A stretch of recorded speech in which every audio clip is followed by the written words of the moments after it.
오늘 우리가 살고 있는 세상은 가짜가 너무 많습니다. 정치권에서도 페이크 뉴스, 소위 거짓 가짜 뉴스 때문에 골머리를 앓고 있는 것을 볼 수가 있죠. 아주 정교하게 꾸며진 흥미로운 이야기로 이야기가 사실이 아닌 희망이나 상상에 의해서 생산되는 그런 뉴스들이 많이 있습니다.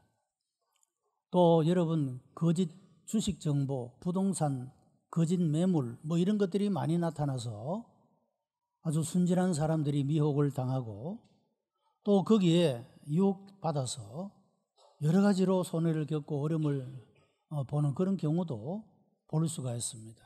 그래서 여러분, 오늘 이 시대를 살아가려면 우리가 정신을 바짝 차리고 살아가야 됩니다. 이것이 진실한 것인지 거짓된 것인지를 분별하는 그런 통찰력을, 분별력을 하나님 앞에 구하고, 그래서 우리가 이 세상에 넘어가지 않도록, 시험에 빠지지 않도록 그렇게 우리를 지켜나가는 일은 대단히 중요하다라고 말할 수가 있습니다.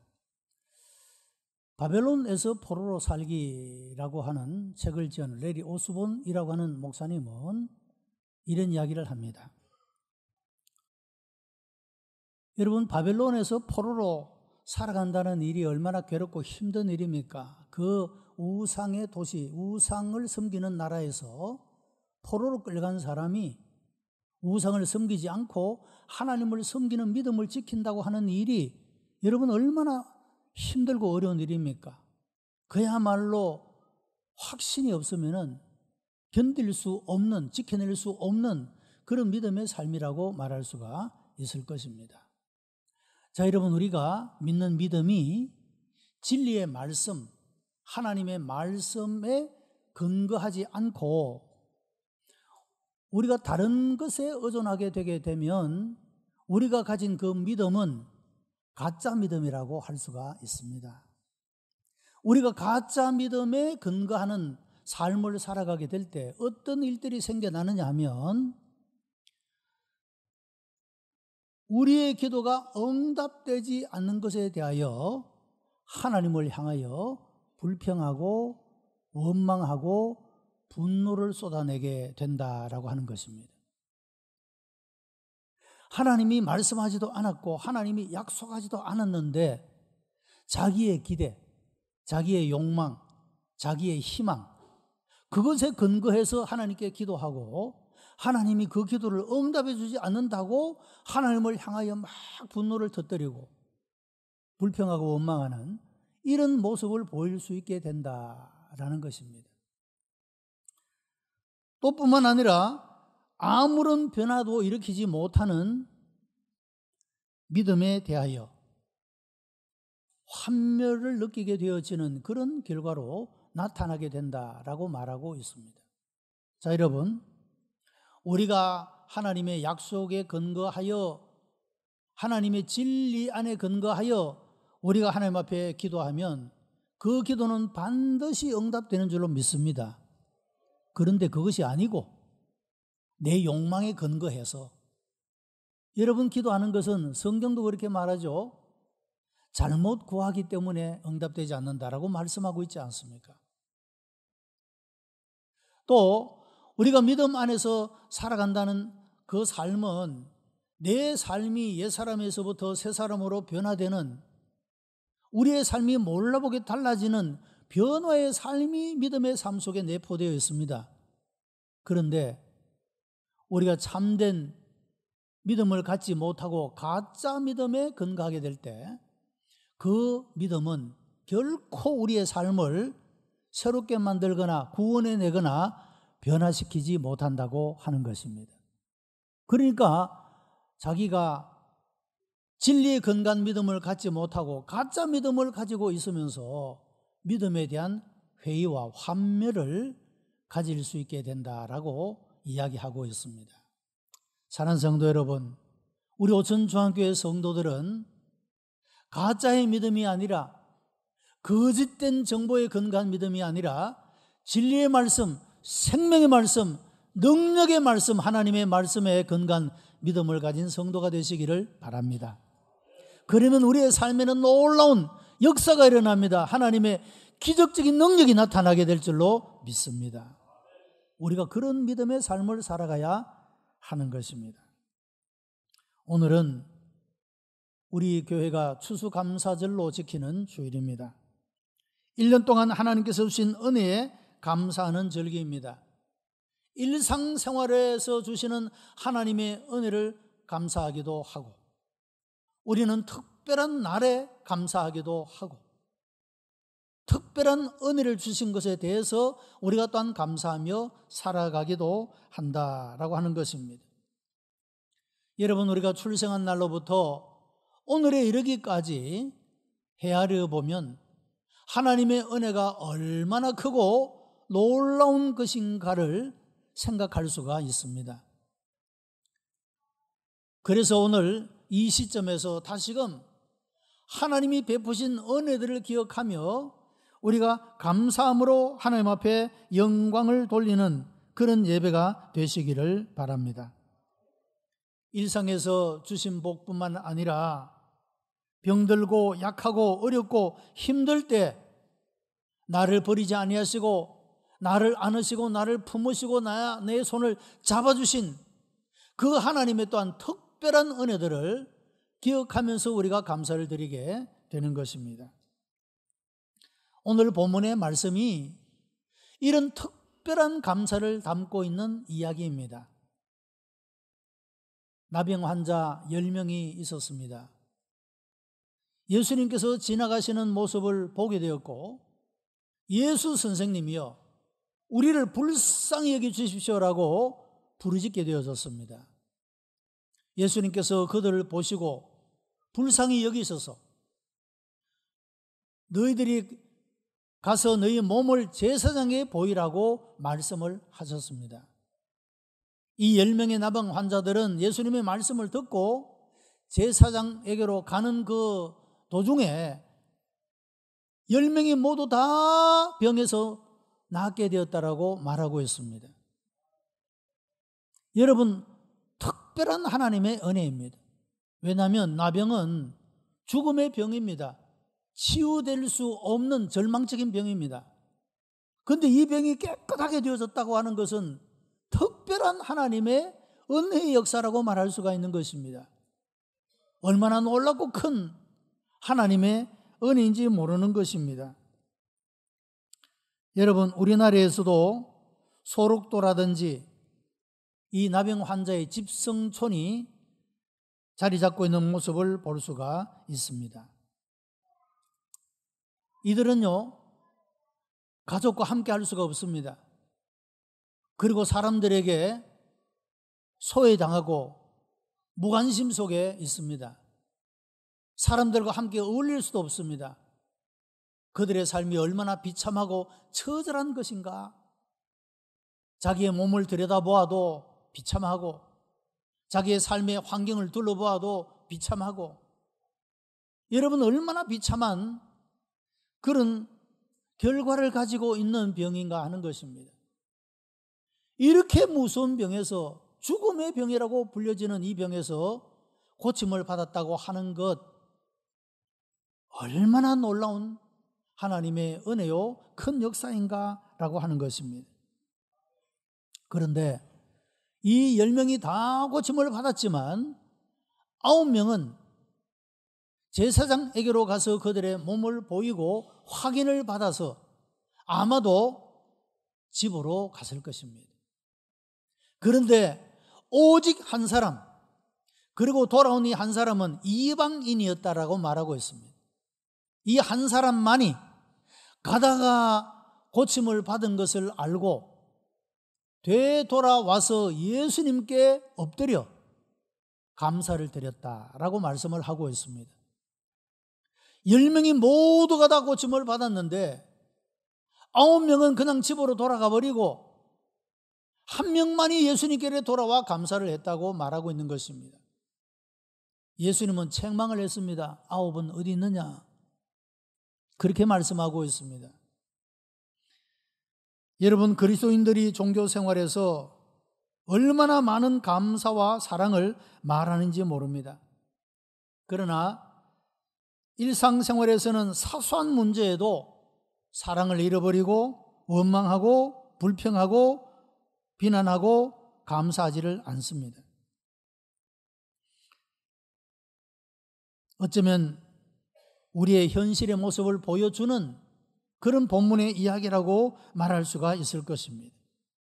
여러분, 우리는 이 추수감사절을 통하여 하나님이 우리에게 베푸신 그 은혜가 말로 닿을 수 없는, 그 어떤 것으로 갚을 수 없는 놀라운 구원의 은혜임을 기억하고 감사를 드리며, 뿐만 아니라 우리의 삶이 오늘 여기까지 이르도록 여러분, 사랑한 가족들과 우리의 이웃들과 우리의 친구들과 우리와 함께 했던 그 사람들을 향한 감사도 또한 우리가 잊지 말아야 할 것입니다.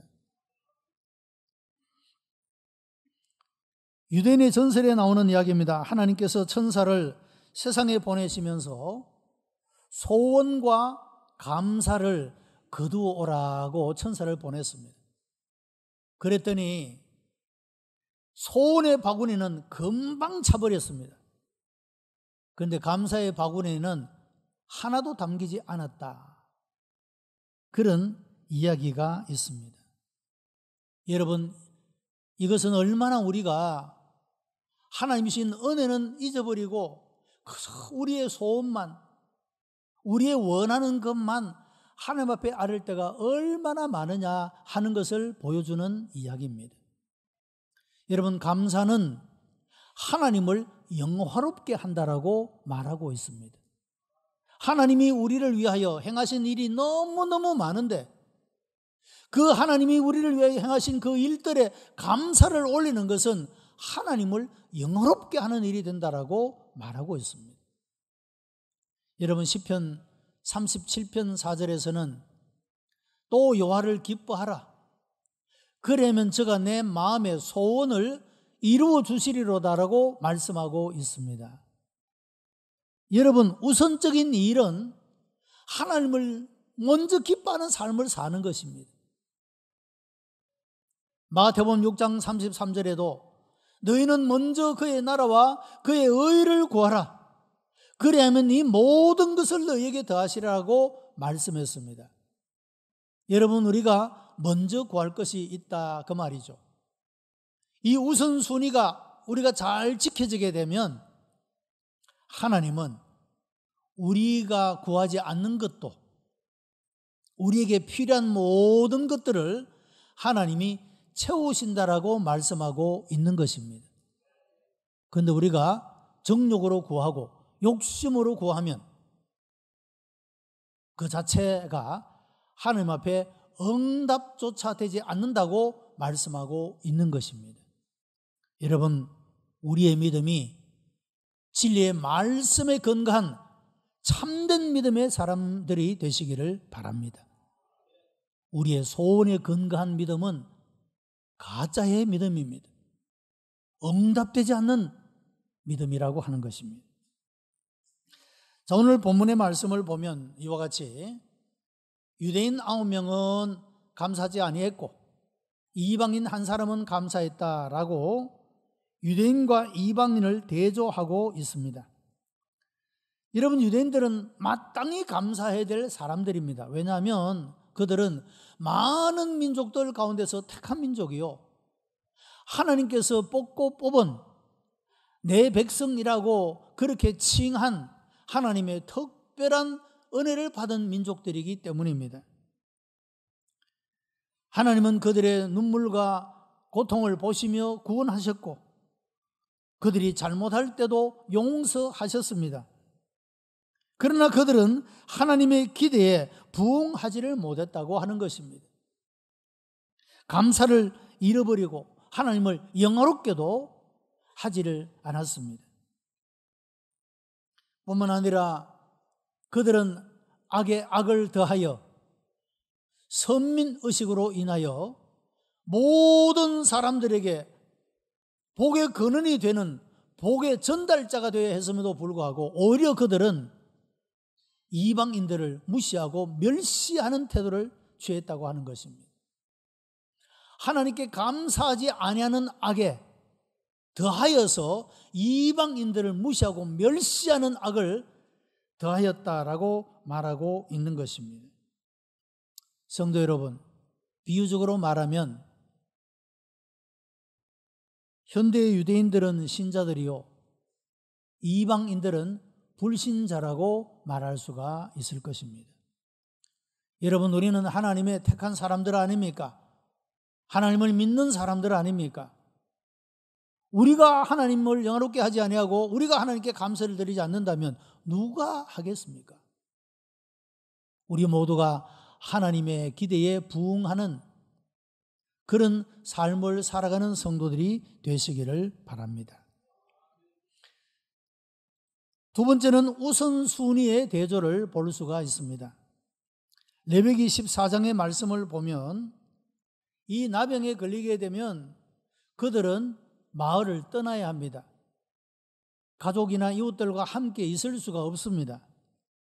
그리고 혹 병이 낫게 되면 그 몸을 제사장에게 보여서 확인을 받아야 합니다. 다 치유가 되었다 확인을 받은 다음에야 집으로 돌아갈 수 있고 이웃과 어울릴 수도 있습니다. 자, 오늘 본문에서 10명이 고침을 받았는데 9명의 유대인들은 가다가 몸이 나은 것을 깨닫고 이 레위기 14장의 말씀대로 제사장에게로 달려갑니다. 자기의 나은 몸을 보여야 집으로 돌아갈 수가 있기 때문에 그들에게 있어서 우선순위는 제사장에게 가서 확인을 받는 것이었습니다. 그러나 이 이방인 이 한 사람은 그의 가치관과 그의 우선순위가 제사장에게로 가서 자기의 나은 몸을 보이는 것에 있는 것이 아니라 이런 놀라운 은혜를 베푸신 예수님께로 돌아와 감사하는 일이었다고 하는 것입니다. 이것이 우선순위였습니다. 그에게는.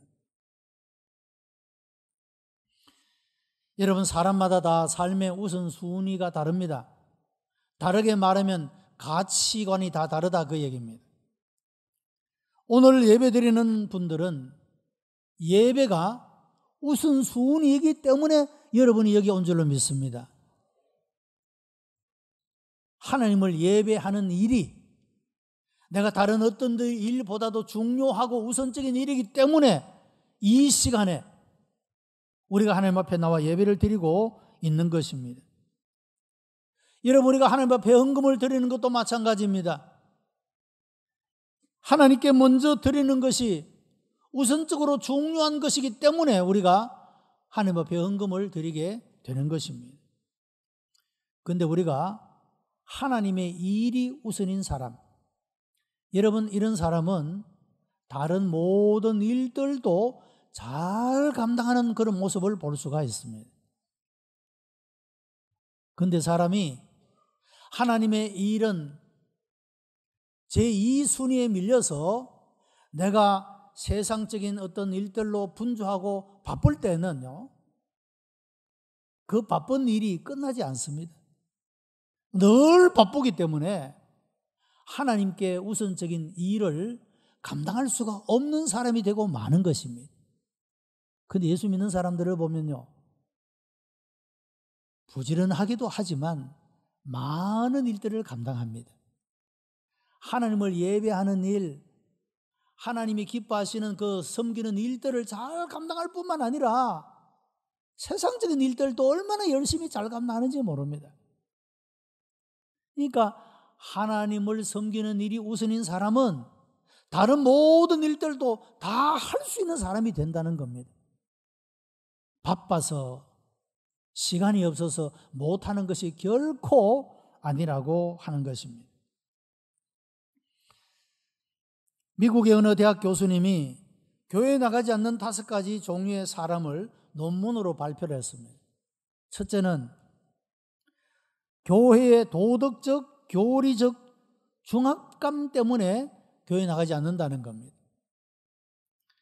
여러분, 전도해보면 어떤 분은 그런 분이 있습니다. 제가 아직 술을 못 끊어가지고요, 아직 담배를 못 끊었어요. 아직 내가 부끄러운 습관들을 가지고 있었어요. 여러분 이렇게 말한 분들이 있죠. 그분들은 교회라는 이미지가 주는 도덕적인 중압감 때문에 쉽게 나올 수가 없는 겁니다.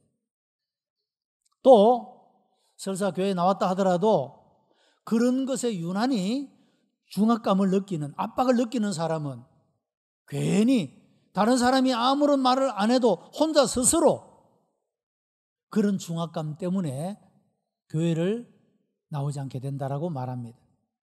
두 번째는 한때는 지나치게 교회 일을 하다가 지쳤기 때문에 나오지 않는 사람이 있다라고 말합니다. 자, 여러분, 우리가 하나님의 일을 감당할 때에 우리가 확신에 서서 성령님이 주시는 능력 안에서 우리가 일하게 되면 기쁘고 즐겁게 그 일을 할 수가 있습니다. 그런데 나를 나타내고 나를 자랑하고 이렇게 하다 보면 하나님이 내게 능력을 채워주시고 은혜를 부어주시는 것을 경험하지 못한 채 내 힘으로, 내 의지로, 내 능력으로만 감당하려고 하니까 공급되는 은혜는 없고, 그러다 보니까 내 마음이 자꾸 영혼이 메마르게 되고 지치게 되는 것입니다. 지금까지 내가 하고 있는 일이 하나님이 공급해 주시는 은혜로 그 능력으로 일했다면 매일 부어주시는 그 은혜로 늘 할 수가 있습니다. 그런데 지금까지 내가 한 일이 내 힘으로 했습니다. 내 의지로 했습니다. 그 내 의지가 약해지고 내 힘이 떨어지니까 아무것도 못하는 사람이 되고 마는 것입니다. 여러분, 교회를 어떤 모양으로든지 봉사하고 섬기는 여러분들은 성령님의 능력을 받아 일하게 되기를 바랍니다. 그래야지 여러분 탈진하지 않습니다. 지치지 않습니다. 늘 공급해 주시는 하나님의 은혜가 있고 늘 베풀어 주시는 하나님의 능력이 그 속에 역사하기 때문에 이 힘을 입을 때는 여러분 침체에 빠지지 않고 뒤로 물러가지 않고 늘 변함없는 모습으로 그 사명을 감당하는 사람이 될 수가 있다는 것입니다. 세 번째는 교회에서 환영을 받지 못한다고 느끼기 때문이라고 말합니다. 여러분, 우리 먼저 믿는 자들이 새롭게 교회에 출석하고 등록하는 분들에게 관심을 기울여야 할 이유입니다. 어떤 분은 또 괜찮아요. 그냥 누가 관심하지 않아도 내가 예수님 믿는 거지 누구 때문에 믿는 것도 아닌데 이렇게 아주 강하게 서 있는 사람이 있어요. 그런데 어떤 사람은 사람들의 따뜻한 말 한마디가 필요합니다. 누군가가 내 손을 잡아주는 그 손길이 필요합니다. 여러분, 어떤 사람마다 그런 류의 사람이 또 있다는 것이죠. 아무도 나를 관심하지 않아. 아무도 나를 알아보지도 않아. 여러분, 그런 섭섭한 마음이 환영을 받지 못한다는 느낌을 가지게 되고 그래서 교회를 떠나게 된다라고 하는 겁니다.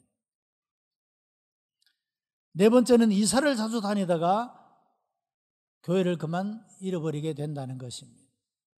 자주 이사를 하게 되면 어딘가 정착하지 못하게 되고 뿌리를 내리지 못하니까 그럴 수가 있게 되겠죠. 다섯 번째는 신령한 운동을 좋아해서 이곳저곳을 편력하는 사람을 말하고 있습니다. 자, 여러분, 오늘날에도 많은 사람들은 여러 가지 이유와 핑계들 때문에 참 귀한 신앙을 가졌고 그 걸음을 시작했음에도 불구하고 유지해 나가지 못하는, 지속하지 못하는 그런 어려움들을 겪고 있는 모습을 볼 수가 있습니다. 한마디로 말하면 우선순위가 잘못되었기 때문이라고 하는 겁니다. 다른 것은 다 핑계에 불과하다, 그런 말입니다. 여러분, 요한 3서 2절에서는 이렇게 말합니다. 사랑하는 자여, 내 영혼이 잘됨 같이 범사가 잘되고 내가 강건하기를 간구하노라고 했습니다. 여러분, 우선순위가 잘 갖추어져서 영혼이 잘 되는 일에 힘쓰는 사람은 하나님이 범사에 잘되게 하시고 강건하게 되는 복을 주시는 줄로 믿습니다. 우리의 삶의 우선순위가 분명해야 된다라고 하는 것이죠. 세 번째는 세속 중심과 신앙 중심의 대조입니다. 여러분, 세상에 달려간 유대인들은 신앙적으로 보이지만 사실은 세속적인 것입니다. 그들의 가진 신앙은 세속 생활을 위한 도구에 불과했다라고 하는 것입니다. 여러분, 구약의 요나서를 보면 요나가 하나님의 말씀을 거역하고 다시스로 가다가 큰 어려움을 겪고 다시 두 번째 부르심을 듣고 니느웨로 가서 겨우 하루 동안 겨우 하나님 말씀을 순종합니다. 그런데 그의 마음속에는 이 이방인들 니느웨인들이 멸망했으면 좋겠다라고 생각을 하고 있었습니다. 이 요나의 그 마음에 가지고 있었던 것은 신앙 중심이 아니라 세속적인 욕망의 중심 가운데 있었다라고 하는 것입니다.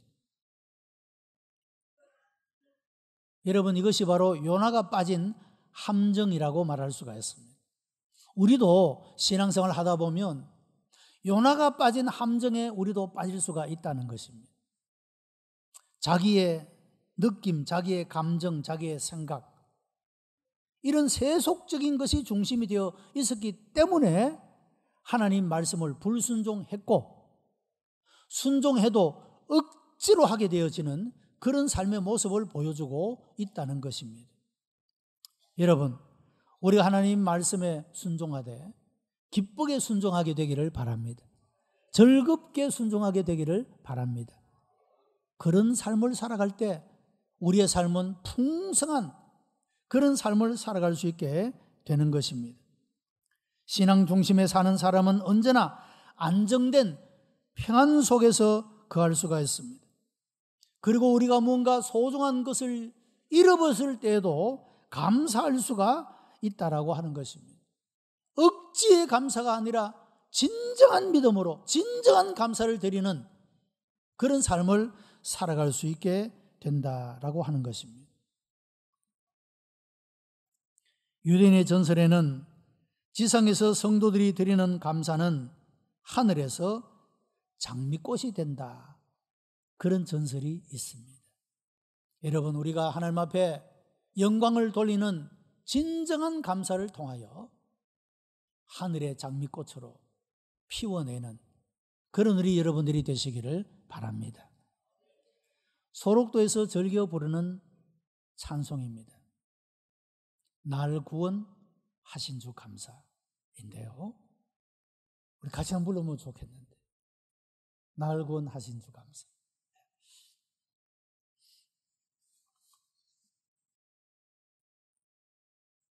우리 이집사님 악보가 없어도 칠 것 같아요. 네.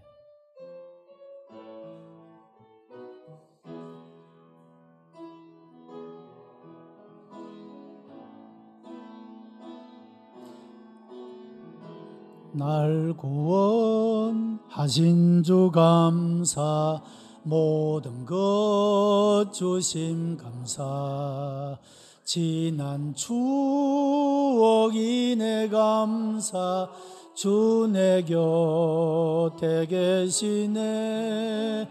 향기로운 봄철의 감사, 외로운 가을날 감사, 사라진 눈물도 감사,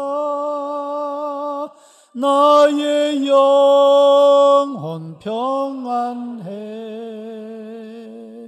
감사함으로 하나님 앞에 영광을 올려드리는, 이런 것이 있어도 그것 때문에 절망하거나 낙심하지 않고 하나님 앞에 영광을 올려드리는 우리 모든 성도들이 되시기를 주님의 이름으로 축복합니다. 기도하십시다. 은혜가 풍성한 하나님, 감사와 찬송과 영광을 하나님 앞에 올려드립니다.